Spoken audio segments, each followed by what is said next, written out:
ये पीएफएसी 2026 का mentorship programme जो है उसमें आज हम पेपर 2 से रिलेटेड कुछ बेसिक एस्पेक्ट्स डिस्कस करेंगे। उसमें हमारा मेन फोकस आज ग्रामर वाला पार्ट होगा। ठीक है। एज ऑलरेडी कम्युनिकेटेड यस्टरडे, जो कल के वीडियो में मैंने जो फर्स्ट था उसमें हमने आपको बोला था कि कुछ जो टास्क होंगे वो आपको रेगुलर बेसिस पे दिया जाएगा। और सबसे जरूरी बात है कि आपको मेहनत करना पड़ेगा, आपको लीड लेना पड़ेगा। मैं आपको सपोर्टिंग रोल में होऊंगा, मैं आपको गाइडिंग रोल में होऊंगा। जहां आपको प्रॉब्लम होगा, जहां आपके कुछ इश्यूज आएंगे, उसको मैं डिस्कस करने की कोशिश करूंगा। और जो पेपर 2 है उसमें ऑब्वियसली बात है एवरी एस्पेक्ट्स को मैं डिस्कस करूंगा, क्योंकि सबसे ज्यादा जो प्रॉब्लम खास करके हिंदी मीडियम वाले कैंडिडेट्स होते हैं उनको पेपर 2 में ही होता है। तो पेपर 2 को हम डिटेल में डिस्कस करेंगे, पूरे एस्पेक्ट्स को। और पेपर 1 में जैसा कि हम बोले हैं कि आपको होमवर्क देंगे, टास्क देंगे, कुछ एस्पेक्ट्स जो हैं, कुछ टर्म्स टर्मिनोलॉजी डिस्कस करेंगे, और प्लस क्वेश्चन आपको रेगुलर बेसिस पे मिलेगा, और through that we will discuss. आज जो है हम पेपर 2 से रिलेटेड एस्पेक्ट्स को, ग्रामर वाले पार्टिकुलरली चीजों को ज्यादा हम फोकस करेंगे। इसमें भी ऑब्वियसली कुछ आपको टास्क रहेगा, कुछ चीजें रहेंगी, उसको आप करोगे। थोड़े से टाइम आपको देना पड़ेगा रैप अप बिल्डिंग करने में, जो फ्रीक्वेंसी मैच करने में। हर कैंडिडेट का अलग अलग वाइब्रेशन होता है, हर कैंडिडेट अलग अलग कंडीशन में होते हैं। देखो, मैंने ऑलरेडी ये बोला है कि ये मेंटरशिप प्रोग्राम है, इन द सेंस है कि more and more interaction personal basis पे मैं करने की कोशिश करूंगा। इसमें जो भी आपके डायमेंशंस होंगे, जो भी आपके इश्यूज होंगे, आप कहाँ लाई कर रहे हो, उसके आधार पे चीजों को आपको बताया जाएगा। सिलेक्शन योर रिस्पॉन्सिबिलिटी, आप मेहनत करोगे, आप वर्क करोगे, आप उस कंडीशन में पहुंचोगे जहां रिजल्ट होना चाहिए, तब रिजल्ट होगा। हमारे कहने या हम जो कुछ कर रहे हैं उससे रिजल्ट नहीं होगा, आपके कितना मेहनत कर रहे हो हमारे साथ उस पर डिपेंड करेगा। ठीक है। तो पेपर 2 आप जान रहे हो कि 200 मार्क्स के हैं। टोटल आपके ऑब्वियसली है, जो ये एग्जाम पूरे हैं 600 मार्क्स के हैं। उसमें से 200 पेपर 2, 250 पेपर 1। तो 250 पेपर 1, 200 मार्क्स पेपर 2, और 150 पर्सनालिटी टेस्ट। तो टोटल आपके होते हैं 600। यानी कि जो पहला पेपर है 250, फिर 200, फिर 150। परसेंटेज वाइज मार्क्स देखो तो सबसे ज्यादा मार्क्स इसमें आते हैं। इसमें इवन आपको 130 मार्क्स दिए जा रहे हैं। 130 मार्क्स का मतलब जस्ट 120 आप किसी का आ रहा है तो वो 80% आपका होता है। 130 आ रहा है, इसका मतलब है 86.66%। अब सोचो 86% मार्क्स आना, ये बहुत ज्यादा है। अब पेपर 2 में देखो, पेपर 2 में जो स्कोर होते हैं, अच्छे कैंडिडेट्स बहुत अच्छे होते हैं तो 120, 122, 125, इससे ज्यादा मार्क्स 130 प्लस एक्सेप्शनल एक आध कैंडिडेट का ही आता है, और वो भी एवरी ईयर में नहीं, कभी आ गया कभी नहीं आया। जनरली 120, 122 ये सब आते हैं, लेकिन वो बहुत अच्छे वाले कैंडिडेट्स। मेजोरिटी जो कैंडिडेट्स होते हैं 80 से लेकर के 100 के बीच में, जो सेलेक्टेड कैंडिडेट्स भी होते हैं। देखोगे कि इसमें पेपर 2 में 80 से 100। अब जस्ट इमेजिन करो कि 100 लो, तो 100 क्या है, 50% मार्क्स है। यहाँ देखो अप टू 80, 6.66, लेकिन सबका तो इतना नहीं आएगा। लेकिन 110 देखो, बहुत सारे कैंडिडेट्स को आया। तो 110 भी आप लोगे तो ये मार्क्स जो होता है आपका 73% प्लस हो जाता है। तो कहाँ 50% और कहाँ 73%। सोचो, इवन 100 आ रहा है इसमें, तो 60, जो इंटरव्यू में तो 66.66% हो रहा है। और यहाँ 66 टॉपर्स जो है, 66 तो एक आध ही का आ पाता है ना, और यहाँ 100 तो बहुत लोगों का आते हैं। तो ये ध्यान रखना कि कुछ एस्पेक्ट्स को हमको थोड़ा ज्यादा वर्क करने की जरूरत है। पेपर 2 में ज्यादा वर्क करने की जरूरत है, पेपर 2 में ज्यादा प्रैक्टिस करने की जरूरत है। और खास करके जब आप हिंदी मीडियम से होते हो, तो इस एंगल से देखो, आज यूट्यूब, सोशल मीडिया और बहुत सारे app platform, in number of platform है। कुछ ऐसे टीचर होंगे जो बोलेंगे यस 999 में हम पूरे कोर्स को कंप्लीट करेंगे, लेकिन कॉमन सेंस आप लगाने की कोशिश कभी करना कि एक कॉपी आपका फुल लेंथ टेस्ट चेक करने में एक टीचर को 2 घंटे का टाइम लगता है। यदि मैं ये बोल रहा हूं कि मिनिमम 30 पेपर दूंगा, तो सोचो कि क्या स्थिति होगा। वो क्यों आपका कॉपी चेक करेगा प्रॉपर तरीका से? तो कभी भी किसी भी एंगल को देखने की कोशिश करो, ये कंपेयर ना करो कि कौन क्या चार्ज कर रहा है, उसके आधार पे देखो कि कितना आपके साथ वो वर्क कर रहा है, कितना मेहनत कर रहा है। नो डाउट बहुत सारी चीजें मैं ओपन में आपको प्रोवाइड करा रहा हूँ और सब कोई करवाते हैं, लेकिन कुछ जो ऐसे एस्पेक्ट्स हैं जिसमें पर्सनल टाइम देना पड़ता है, उसके लिए हैव टू पे, दैट्स द थिंग। तो पेपर टू आपका के लिए सबके लिए चैलेंजिंग होता है, क्योंकि इसमें मार्क्स लाना, अब जैसे पेपर वन लो, पेपर वन में यदि आप 24 देखो, 24 वाले बैच, अभी 25 वाला भी कट ऑफ डिफिकल्टी होगा पेपर वन के लिए। तो इधर देखो 24 वाले में लेस देन 100 आपका हुआ, 100 से बिलो था, लेकिन आपने देखा कि 135 125 कट ऑफ ये गया, सिर्फ सपोज करो कि 125 के आसपास कट ऑफ, 130 138 अब तक का हाईएस्ट एक तरह से गया, लेकिन 138 कट ऑफ गया। अब कट ऑफ तो उस अनुसार पेपर टू में आपका 50 है, बट 50 लाने से नहीं होगा। अब ऐसे ही यहाँ यदि किसी का कट ऑफ यदि 135 है, तो सिर्फ 135 लाने से सिलेक्शन तो फाइनल नहीं होगा। आप 21 बैच में जब देखोगे 138 था, तो बहुत सारे कैंडिडेट्स थे 170 प्लस लाए। तो आप देख रहे हो 170 जो है बहुत अच्छा मार्क्स है, ठीक है ना? सपोज करो कि किसी कैंडिडेट का 150 आपका आ रहा है, तो आपके 60% मार्क्स हो जाते हैं। किसी का 175 आया तो आपके 70% जो है मार्क्स हो जाते हैं। तो पेपर वन में डिपेंडिंग ऑन कि जो क्वेश्चन पेपर कैसा है, वेरिएशन काफी होता है। पेपर टू में आप लंबे समय से देखो, पेपर टू में ज्यादा वेरिएशन नहीं है। तो पेपर टू में मार्क्स, ज्यादा मार्क्स लाना डिफिकल्ट है, और लेकिन ये ध्यान रखो कि वेरिएशन कम।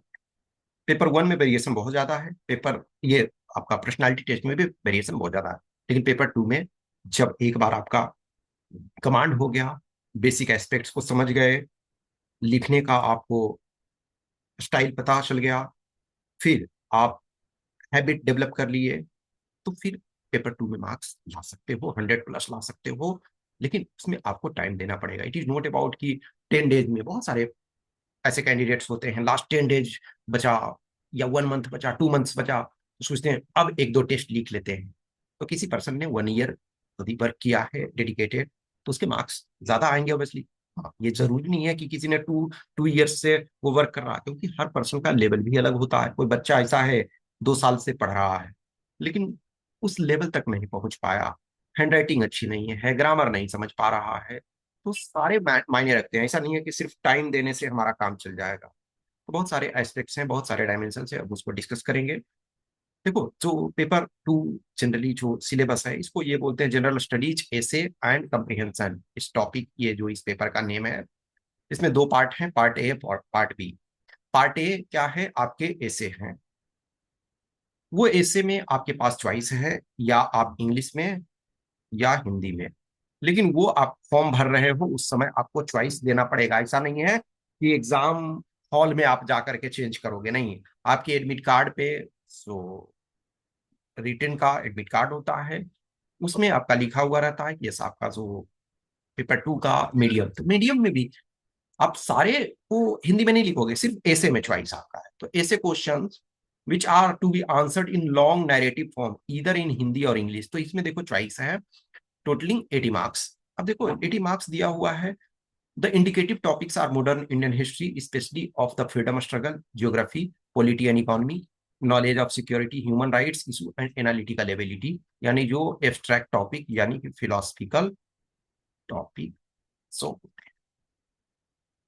तो इसमें देखो टोटलिंग 80 मार्क्स। अभी आज के जो डेट में, यानी इनफैक्ट 2013 से ही ये पैटर्न चल रहा है कि आपको 6 टॉपिक्स दिए हुए रहते हैं, जिसमें से 4 आपको सेलेक्ट करना है, और वो 6 टॉपिक में से 4 टॉपिक्स पे आपको लिखना है। मीन्स आप भी, यही आपके पास एक पार्ट ऐसा है, यानी क्वेश्चन नंबर 1 जो होता है ऐसे का, इसमें हिंदी और इंग्लिश दोनों में क्वेश्चन भी दिए हुए हैं, और हिंदी इंग्लिश में आपके दोनों में से किसी में चॉइस होता है। तो इसमें चॉइस है कि आपका 6 में से 4 को लेना है, 2 को नहीं। तो कहीं ना कहीं ठीक है, कोई टॉपिक टफ लगा तो उसको हम एलिमिनेट करेंगे, जो हमको इजी लग रहा है वो उसको कवर करेंगे। लेकिन जो पार्ट बी है उसमें चॉइस नहीं होता है। तो ये यही आपका है। पहले देखो, जब initial assistant commandant exam UPSC start किया था तो पेपर टू आपका शायद 150 का हुआ करता था। लेकिन 2012 का देखो, तो 2012 में देखो, जो ये आज के डेट में जो आपको 4 ऐसे लिखना है तो 1 ऐसे लिखना था, और वो ऐसे 800 मार्क्स का था। चेंजेज हुए हैं इनफैक्ट, लेकिन देखा जाए तो 2013 के बाद मेजर चेंजेस नहीं हुए हैं। 2013 के बाद स्लाइट चेंजेस हुए हैं, लेकिन कोई मेजर चेंज हुआ नहीं है। 2012 से 2013 देखो तो उसमें चेंज हुआ था, लेकिन फिर उसके बाद ऑलमोस्ट नो चेंज। अब पार्ट बी है। पार्ट बी में आपका कंप्रिहेंशन है, यानी कि रीडिंग कंप्रिहेंशन आपका। ठीक है, तो रीडिंग कंप्रिहेंशन ये देखा जाए तो 20 मार्क्स का होता है।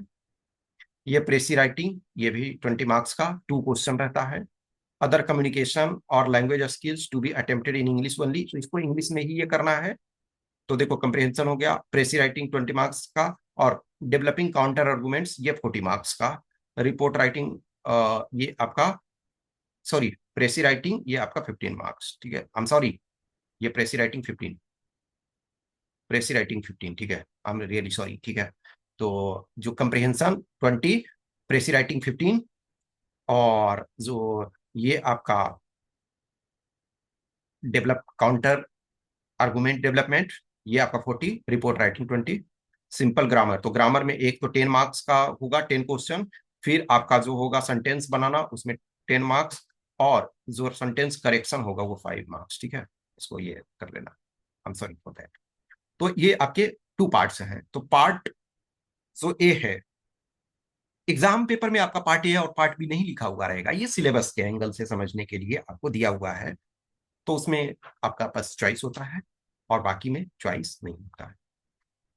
अब देखो, यदि हम लास्ट 10 ईयर्स के देखें, 10 ईयर्स प्लस कह सकते हो कि इनफैक्ट आप लास्ट 12-13 ईयर्स कह सकते हो, या 10 ईयर्स रखो, ठीक है ना। तो जो मेजर क्वेश्चंस कौन कौन से एरिया आपको ग्रामर करने हैं, यहाँ ये मैं डिस्कस करूँ।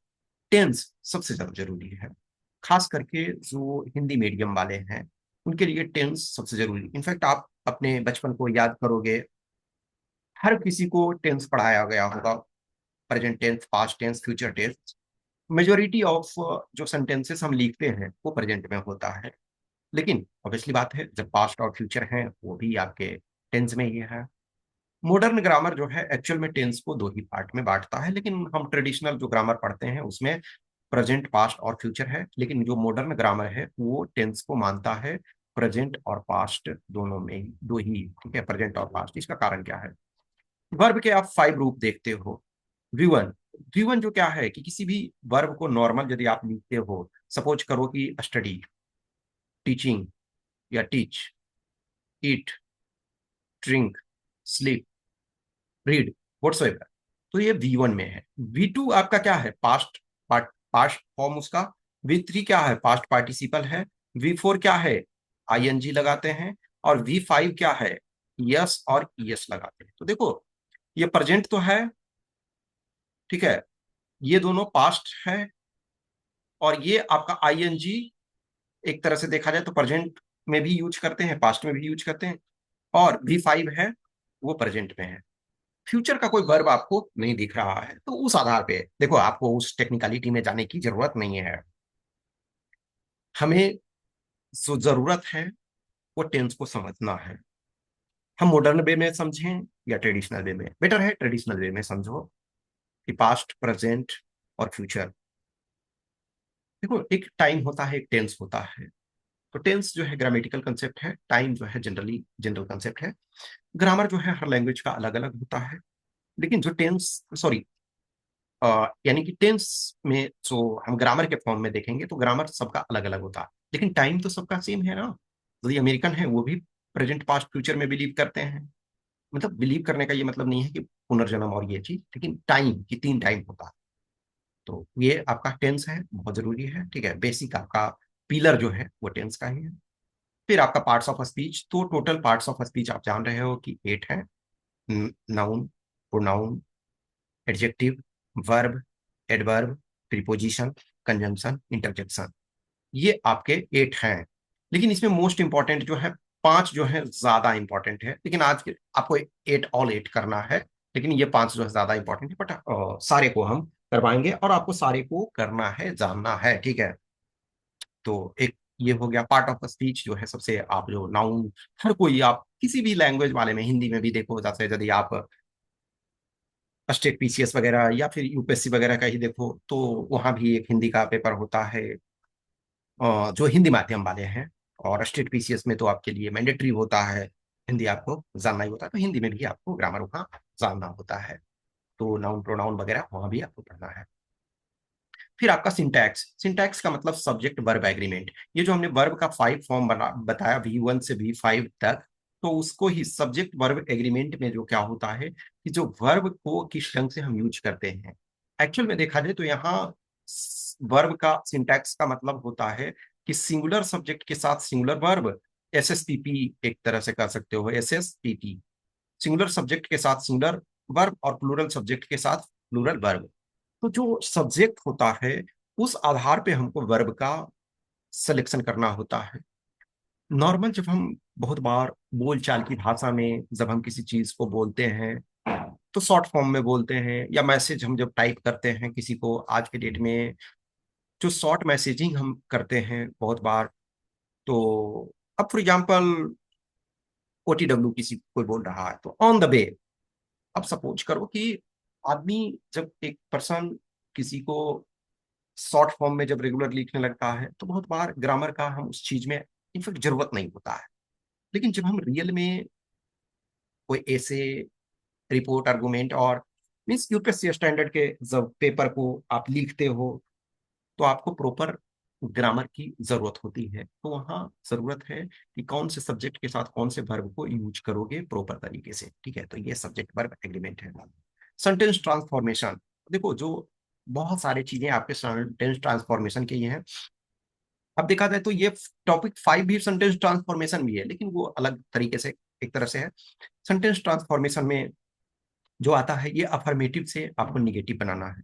हमेशा ध्यान रखना होता है कि मीनिंग को हमको चेंज नहीं करना है। जब भी आपको बनाना होता है, कोई भी ट्रांसफॉर्म करना होता है, तो ये ध्यान रखा जाता है कि आपको मीनिंग को चेंज नहीं करना है। तो एक तो आपका अफर्मेटिव से निगेटिव एंड वाइस वर्सा, इसका मतलब है निगेटिव से अफर्मेटिव। फिर आपका असर्टिव टू इंट्रोगेटिव, अफर्मेटिव और निगेटिव इनको कंबाइंडली असर्टिव सेंटेंस कहते हैं। तो उसको इंट्रोगेटिव में बनाना है एंड वाइस वर्सा, यानी इंट्रोगेटिव से असर्टिव और एक्सक्लामेटरी टू असर्टिव सेंटेंस। तो जो अफर्मेटिव सेंटेंस है और निगेटिव सेंटेंस है उसको कंबाइंड रूप से असर्टिव सेंटेंस कहते हैं। तो आपको अफर्मेटिव से निगेटिव, निगेटिव से अफर्मेटिव, असर्टिव से इंट्रोगेटिव, इंट्रोगेटिव से असर्टिव एंड वाइस वर्सा, ठीक है, मतलब ये। और एक्सक्लामेटरी टू असर्टिव, ये आपको ट्रांसफॉर्मेशन में आता है। फिर आपका डिग्री में आता है। तो डिग्री में क्या है, पॉजिटिव, कंपेरेटिव और सुपरलेटिव। तो transformation from one two another, तो देखो पॉजिटिव को कंपेरेटिव में ट्रांसफर करोगे और पॉजिटिव को आपको सुपरलेटिव में ट्रांसफर करोगे। फिर आपका है कंपेरेटिव को पॉजिटिव में ट्रांसफर करोगे, ट्रांसफॉर्म करोगे और सुपरलेटिव में, सुपरलेटिव को कंपेरेटिव में ट्रांसफॉर्म करोगे और सुपरलेटिव को पॉजिटिव में। तो यानी 6 हो गया, पॉजिटिव को कंपेरेटिव और सुपरलेटिव में, कंपेरेटिव को पॉजिटिव और सुपरलेटिव में, और सुपरलेटिव को कंपेरेटिव और पॉजिटिव में।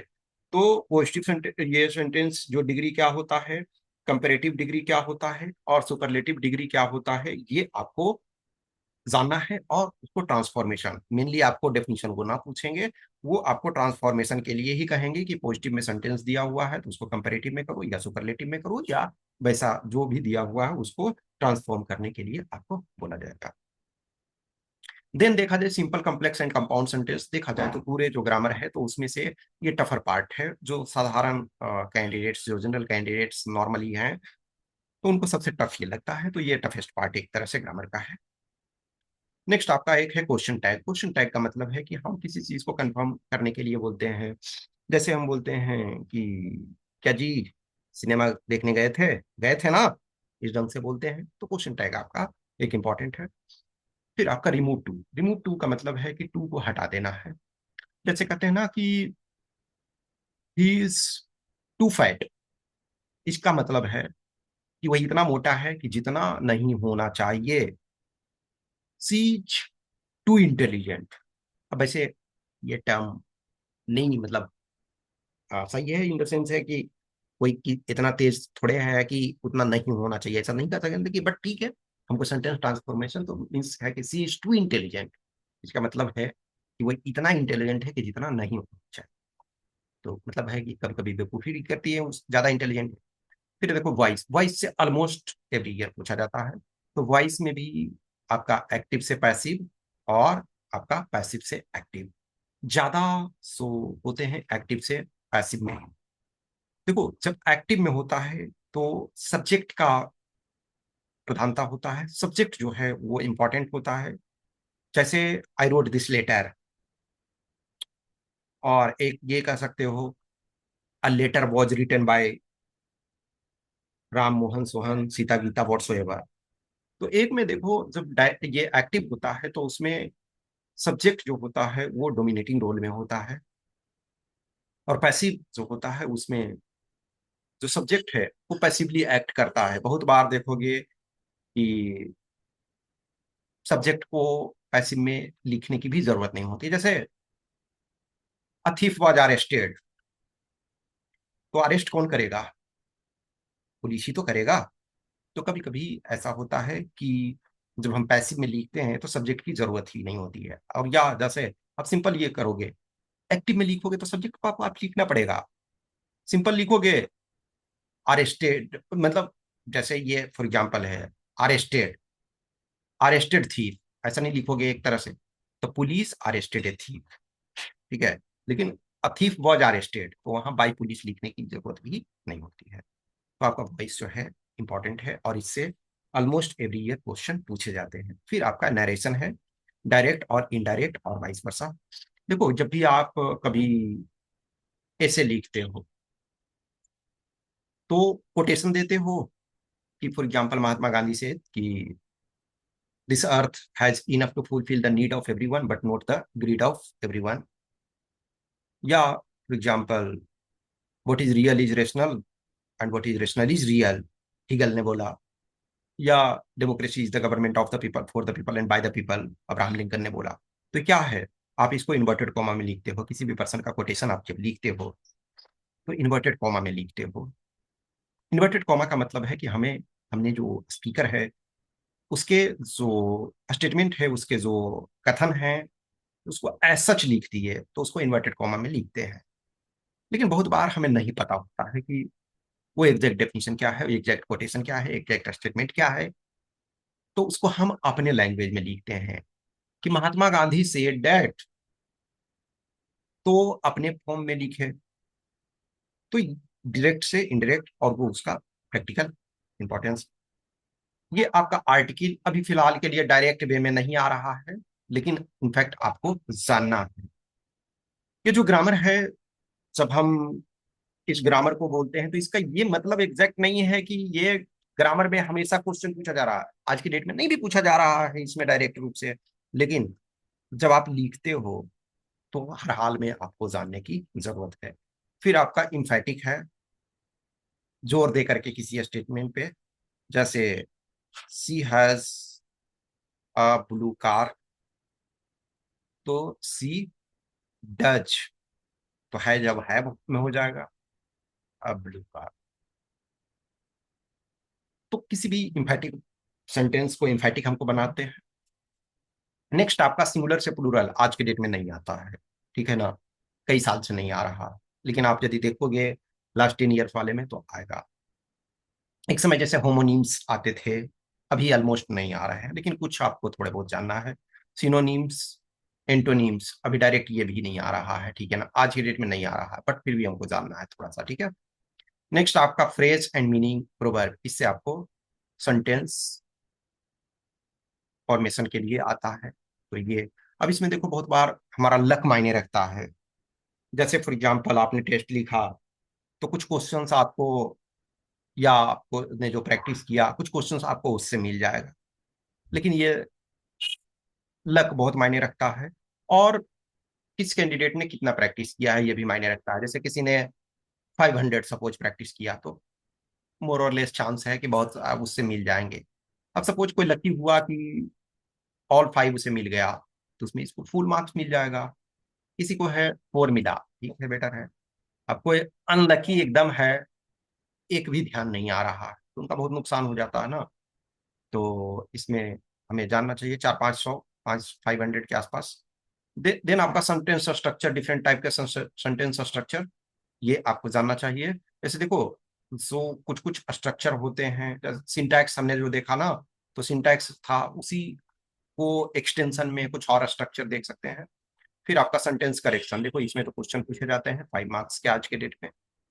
फिर आपका सेंटेंस को कंबाइन करना, और सेंटेंस को कंबाइन करना तो इसका 22 वर्षा भी कर सकते हो कि एक बड़े सेंटेंस हो उसको ब्रेक करना। तो ये मेनली जो है ग्रामर के पार्ट हैं, ये सारे मैं आपको कवर करवाऊंगा। जो भी आप प्रोग्राम में हो उनको डिटेल में उनको होमवर्क और ये सब टास्क भी दिया जाएगा। अब रही बुक की बात, तो देखो आप अपने चॉइस का कोई भी ले सकते हो।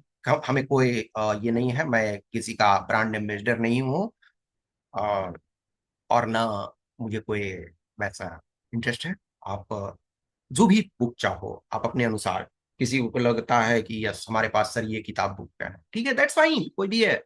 या जैसा जो आप मेंटरशिप प्रोग्राम में हो, आपके पास कोई भी ना है, तब भी कोई प्रॉब्लम नहीं है।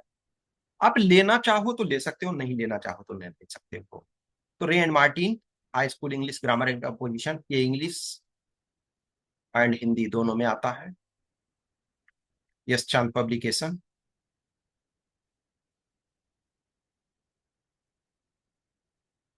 ठीक है, तो high school English grammar and composition, ये अच्छा बुक है देखा जाए तो यदि आप लेते हो तो ठीक है, नहीं है तो कुछ जरूरत नहीं है।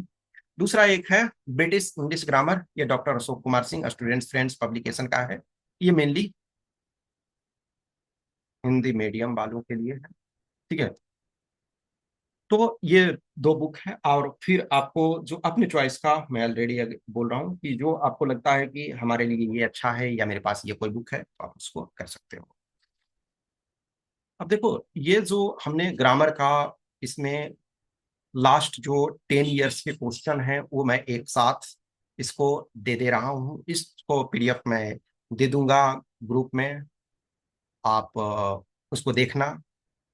आप सारे क्वेश्चंस को देखो, एटलीस्ट 10 इयर्स का एक जगह आपके पास कंपाइलेशन रहता है तो ठीक है।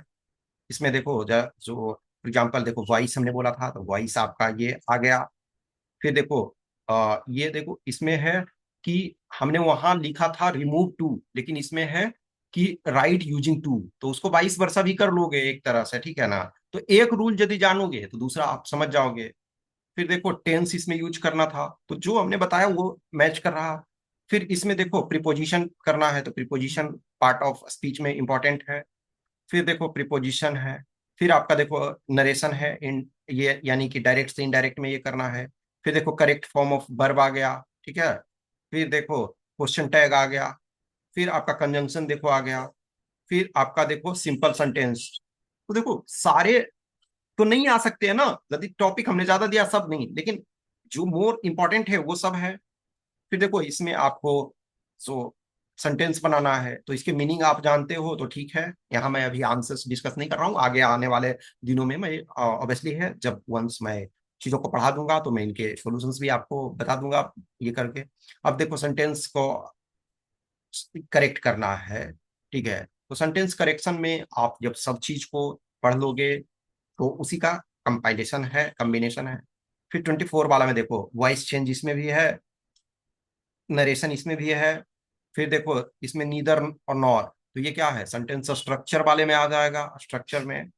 फिर देखो करेक्ट फॉर्म ऑफ वर्ब। फिर देखो चेंज द इनटू निगेटिव, देखो निगेटिव में ट्रांसफॉर्म करने का, प्रीपोजिशन। फिर देखो कंबाइंड टू सेंटेंस, तो सेंटेंस को कंबाइन करने का आ गया इनफ के साथ, तो क्या है, सेंटेंस स्ट्रक्चर में आ गया। फिर देखो प्रीपोजिशन है।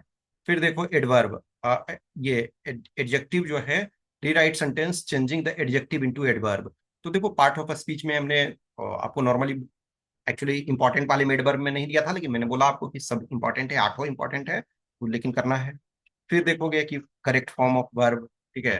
फिर आपका सेंटेंस ये बनाना इसको है, फिर आपका करेक्ट करना है। 23 में भी देखो चेंज ऑफ वॉइस, देखो वॉइस आप सब में आ रहा है, नरेशन सब में आ रहा है, लेकिन और कुछ कुछ चीजें हैं, जैसे इसके पहले में क्वेश्चन टैग आपका नहीं था कुछ में, तो लेकिन वॉइस और नरेशन इस सब में रहेगा, ठीक है ना। फिर देखोगे कि आपको सेंटेंस को ये चेंज करना है, ठीक है ना, तो उसको नो सूनर देन से करना है। तो ये क्या है, सेंटेंस स्ट्रक्चर एक है। देखो क्वेश्चन टैग है। फिर प्रीपोजिशन, प्रीपोजिशन भी देखो एवरी में आ रहा है, ठीक है। फिर आपका सेंटेंस को चेंज करना है निगेटिव में। फिर आप देखो इसमें टू और टू लगाना है, ठीक है। ये आपका सेंटेंस को ये फिल करना है, सूट और सूट्स कौन सा लगेगा। फिर आपका जो है कंपैरेटिव डिग्री में, तो डिग्री आपको ये करना है। फिर आपका डिप्स नो ले तो करेक्ट फॉर्म ऑफ वर्ब, तो देखोगे कि जनरली वर्ब, प्रीपोजिशन, वॉइस और नरेशन ये क्या है, एवरी टाइम आपका पूछा जा रहा है। फिर सेंटेंस करेक्शन आपका है और सेंटेंस बनाना है। फिर देखो इसमें चेंज द, देखो वॉइस हर जगह पहले क्वेश्चन में आ रहा है। आपने अभी ये फोर्थ ईयर देखा, हर जगह वॉइस पहले पोजीशन पे। फिर आप देख रहे हो कि जो आपका नरेशन है वो सेकंड पे आ रहा है। ये देखो एज सुन एज इसमें है। फिर देखो इसमें रिफ्लेक्सिव प्रोनाउन स्पेशल कभी कभी ये पूछता है, ठीक है। फिर देखो प्रीपोजिशन एवरी में आ रहा, इसमें कॉम्प्लेक्स वाला कभी आ रहा नहीं आ रहा है। फिर देखो क्वेश्चन टैग किसी में आ रहा है किसी में नहीं आ रहा है। फिर देखो निगेटिव सेंटेंस ये देख रहे हो मोर और लेस सब हमेशा आ रहा है, रिमूव टू इधर और। तो इस ढंग से आपको सारे ग्रामर का ये हमने 10 ईयर्स का आपको इसमें से दिया है। ये पीडीएफ मैं दे दूंगा टेलीग्राम ग्रुप में, ठीक है। तो 10 ईयर्स का इसमें ग्रामर है। फिर ये 21 का है, ठीक है। फिर 2020 का है, 2019 का है, ठीक है। 2018 का, 2017 का, ठीक है। फिर 2016 का। तो ये आपके 2016 तक का ग्रामर, यानी कि 25 से आप 2016 तक, तो 10 ईयर्स के आपके पास यहाँ ग्रामर के हो गए, ठीक है। तो इन 10 ईयर्स को एक बार प्रॉपर तरीका से देख लोगे। देखो जिन कैंडिडेट्स ने कवर किया हुआ है जैसे एक बार चीजों को, तो आप कंफर्ट अपना देख सकते हो। ग्रामर को सिर्फ और सिर्फ 25 मार्क्स के एंगल से मत देखना। बहुत सारे कैंडिडेट्स होते हैं कि उसको 25 मार्क्स के एंगल से देखते हैं, नहीं डियर। जो हिंदी मीडियम के भी हो तो 120 मार्क्स जो है आपके ओनली इंग्लिश में करना है। तो जो आप रिपोर्ट लिख रहे हो 20 मार्क्स का और आर्गुमेंट लिख रहे हो 40 मार्क्स का, रीडिंग कंप्रिहेंशन का कर रहे हो 20 मार्क्स का, प्रेसी कर रहे हो 15 मार्क्स का, इसमें भी तो आपका ग्रामर का यूज है। तो ग्रामर को उस तरीके से आपको जानना है, उस तरीके से आपको समझना है, ताकि आप इनको डिटेल में समझ सको और प्रॉपर तरीका से लिख सको। बहुत बार सिलेक्शन और नॉन सिलेक्शन वाले के बीच बहुत ज्यादा का डिफरेंस नहीं होता है। आप अच्छे ग्रामर को समझ गए, टॉपिक्स को अच्छे तरीके से समझ गए, तो हर टॉपिक में आप 1 नंबर 2 नंबर ज्यादा ले आए। देखो कुछ पर्सन ऐसे हैं जो सिविल सर्विसेज के इंटरव्यू तक पहुंचे हुए हैं, लेकिन उनके पता चला 75 आ रहे हैं और 80 आ रहे हैं। कुछ पर्सन ऐसे हैं उन्होंने सीएससी का कभी प्री क्वालिफाई नहीं किया, उनके 105 आ रहे हैं। तो देयर आर डिफरेंस, उन्होंने थोड़ा एक्स्ट्रा इस पर पुश किया तो इसमें ज्यादा आए, किसी ने इसमें कम पुश किया तो उसके कम आए। लेकिन जो रिजल्ट होता है वो तीनों कंपोनेंट को मिला करके होता है। किसी पर्सन का हो सकता है कि पेपर 2 में जस्ट 60 मार्क्स आए, लेकिन उनका रैंक 100 हो सकता है, क्योंकि पेपर 1 में उनका सपोज करो कि 170 आ गया। मतलब अभी जैसे 24 वाला बैच, 23 वाला बैच और ये 5 वाले में उस एंगल से देखो, तो किसी का पेपर 1 में 160 आ गया, इंटरव्यू में 125 आ गया, तो पेपर 2 में उनका 60 भी आएगा तो सिलेक्शन होगा और अच्छा होगा। तो कभी भी इस बात का ध्यान रखो कि हमारा जो रिजल्ट होता है तीनों कंपोनेंट मिला करके। लेकिन जो सबसे ड्रास्टिक है वेरिएशन पेपर 1 में है, इंटरव्यू में भी है। इंटरव्यू में भी वेरिएशन है। आप देख रहे हो कि जो इंटरव्यू देखो टीआर, जो पर्सन भी रिटन क्वालिफाई कर रहे हैं सब में काबिलियत है, और जो नहीं भी क्वालिफाई कर रहे हैं बहुत लोग उनमें भी काबिलियत है। जैसे किसी में 2 नंबर 5 नंबर 10 नंबर 15 नंबर से मिस कर गए, उनमें भी काबिलियत है, में भी अगला साल वो पुश करेंगे और बहुत अच्छा करेंगे। तो जो पेपर 2 है उसमें वेरिएशन कम है। आप जैसे सिविल सर्विसेज में ही देखते हो मेंस में जो ऐसे हैं वो एक तरह से कोई पर्सन कम टाइम में अच्छा कर सकता है, लेकिन जीएस 1 2 3 इसमें बहुत ज्यादा चेंजेस होते हैं, करंट से बहुत सारा अपडेशन करना पड़ता है। इथिक्स वाले में है थोड़ा मोर स्टेबल होता है, ऑप्शनल पेपर थोड़ा मोर स्टेबल होता है। आप देखना कभी भी 250-250 नंबर का ही क्वेश्चन है जे सीएससी मेंस में, ऑप्शनल में किसी का 150-140 आ रहा है, और वही जीएस 1 2 3 में पता चला 80 आ रहा है। तो किसी का सपोज 150 आ रहा है एक में, और उसी 250 में 80 आ रहा है, तो बहुत ज्यादा वेरिएशन उसमें से चेंजेस के चांसेस होते हैं। तो आपको सबको लेकर के चलना है, लेकिन आपको खास करके हिंदी मीडियम वाले हो तो अभी से पुश करो। आप ये सोचोगे कि हम 15 दिन में, 1 महीने 2 महीने में कर लेंगे, तो ऐसा नहीं होगा। आपको थोड़ा सा टाइम देना पड़ेगा। दूसरा, मैंने बोला कि थोड़ा सा टाइम आपको देना पड़ेगा, पैसेंस रखना पड़ेगा, रैपो आपको बिल्डिंग करना पड़ेगा। जो मैं इस प्रोग्राम में, मेंटरशिप प्रोग्राम में, देखो बहुत सारी चीज तो मैं ओपन में दे रहा हूँ, जैसे ये वीडियो ओपन में है, कल वाला ओपन, बहुत सारे ओपन में रहेंगे और एवरी टाइम रहते हैं। लेकिन जो पर्सनल टाइम होगा वो उसमें से आपके पर्सनल इश्यूज को किया जाएगा। तो उसके लिए ऑब्वियसली बात है, आपको पे करना पड़ता है। जिनको भी इंटरेस्ट है, वो ज्वाइन करना चाहते हो तो आप मैसेज कर सकते हो, इधर इस व्हाट्सएप नंबर या टेलीग्राम नंबर पे। और जिनको लगता नहीं मैं सेल्फ से सफिशियंट हूँ, तो आप सेल्फ से करते रहो। हमेशा ध्यान रखो, मैं हमेशा कहता हूँ self study is the best study. आप खुद से समझ सकते हो चीज़ों को तो बेटर है, ठीक है। और आगे कुछ कुछ चीजें चलती रहेगी, तो इसको मैं दे दूंगा ग्रुप में, आप उसको देखोगे, और पूरे 10 ईयर्स का फिर आपको आगे और टास्क दिया जाएगा, जैसे जैसे आगे चलते चलेंगे, ठीक है। Thank you.